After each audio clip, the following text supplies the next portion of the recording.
hogyan dobogta ki Csilizár a rablói eladást a sarkával. Egyszer eltörött a kanál, amelyet Manka még a kelengyéjével hozott a rablóbarlangba. Csilizár előszólította Csipiszt, s így szólt hozzá. Ugorj le Sásnádhoz, a vízimanóhoz, hogy küldjön nekem egy fél kagylót, majd fenyőfából nyelet faragok hozzá. Csipisz elment az erdei tóhoz, és egy kicsit megkavarta a vizet. Ez volt a jel, amire Sásnád mindig előjött a mélyből. De ma mozdulatlan maradt a tótükre, csak a szitakötők kergetőztek fölötte, Kámostól Kámosig. Csipisz még megnézte, nincs a vízimanó a zsilipnél, aztán hazament. Sásnád nincs otthon, a zsilip meg nyitva van, sebesen ömlik alatta a víz, jelentette Csilizárnak. Sásnád takarékos vízimanó, nem hagyná, hogy a víz csak úgy elpocsékolódjon, mondta Csilizár gondterheltem. Mire Manka is megszólalt. Menj, Csilizár, nézz utána a dolognak magad. Amikor Csilizár a tóhoz ért, a víz még mindig ömlött a zsilipem. Csilizár elzárta a zsilipet és körülnézett. A fűben lábnyomokat lát. A nyomokat verebek ugrálják körül, és szétszóródott lisztet csipegetnek. Csilizár nézi, hová vezetnek a nyomok, és azt dünnyögi. Az alsó malommalnára aludas. Elindult szépen, nyomokat követve az alsó malomba. Még fél mérföldnyire volt a malomtól, de a bezárt ablakon át is hallotta, hogyan szitkozódik a molnár odabent a malomban.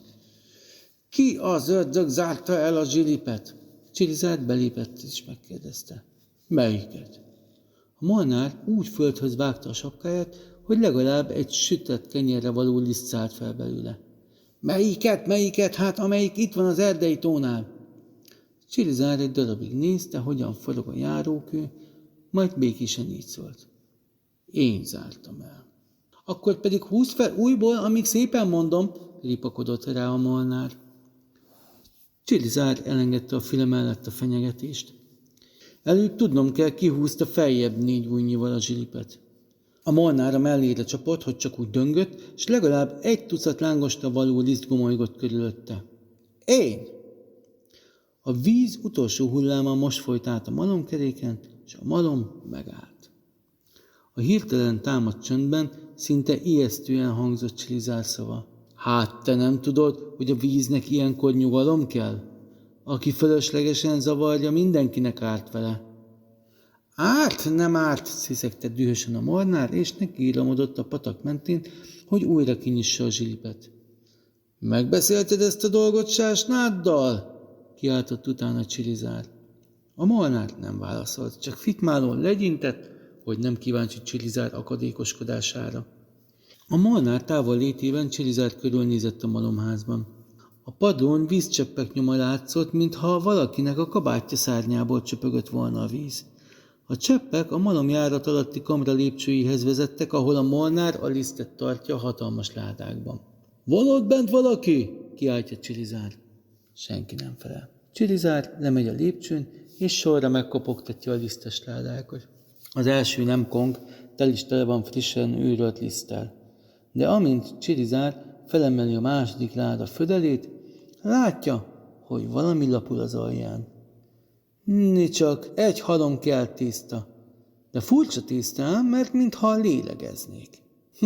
Ilyen helyen nem szokás tésztát kereszteni, dörmögi a szakállába Csilizár. Belenyomja a kis ujját a tésztába, de kihúzni már nem tudja, mert valami belecsimpaszkodott. Engedj el, Sásnád, én vagyok az Csilizár, mondja, és lyukat fúr a tésztába, hogy a vízimanó kinézhessen rajta. Nem is kérdezett semmit, a vízimanó magától rákezdte. Ezt mind a molnár tette velem, több vizet akart a malmára, de én nem adtam neki. Kicsalogatott a partra, megkötözött háncskötéllel, és azután megnyitotta a zsilipet. Engem meg ide dobott a ládába, bele a lisztbe, mert vizes voltam, tészta lett a lisztből. Akár fánkot is süthetnének belőle. Míg ki sem mondta az utolsó szót, becsapódik a kamra ajtaja, és csattan a retesz. A molnár visszajött a zsiliptől, és örült a jófogásnak. Hát most jól megvagytok mind a ketten? Annyi vizem lesz, amennyit csak akarok. Csilizár körülnézett, aztán békülékeny hangon kiszólt. Kár lenne, molnár, a malmodért, ha most haragomban szétzúznám. Inkább itt maradok a fogságodban. A Molnár még lakatot is tett az ajtóra, aztán elégedetten a dolga után nézett. De alig halt el léptei zaja odafönt a lépcsőn, Csilizár Sásnádra kacsintott. Most rajtam a sor, aztán majd rajtad. Dobbantott egy párat a sarkával, de nem úgy, mint valami bunkóval, hanem olyan formán, mint amikor éjjeladást kopog ki az ember. Amikor már jó hosszú idő elmúlt, és Csilizár csak nem tért vissza, Manka így szólt Csipiszhez. Menj, fiam, és óvatosan nézz körül a zsilip tájékán. A zsilipnél senki. Csak azt látja Csipisz, hogy a tó tükrén hullámok fordozódnak. Amint a hullámok egymást kergetik, úgy olvassa Csipisz szép sorjában a rabló üzenetet. Csipiszkém, húzd feljebb a zsilipet, legalább 9 ujnyival, de teringettét csak egy pillanatra. Csipisz úgy tette, ahogy az apja parancsolta. Erre a tóból akkora vízi hullám csapott ki, mint a ház, és egyenest az alsó malom felé hömpölygött.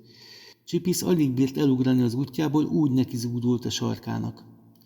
Amint a nagy hullám a malomhoz ért, a küszöbnek ütődve szertefröccsent, rálocsant mindenre, még a lisztes ládákkal teli kamrába is jutott belőle. No, most te következel, mondta Csilizár a vízimanónak, Sásnádnak.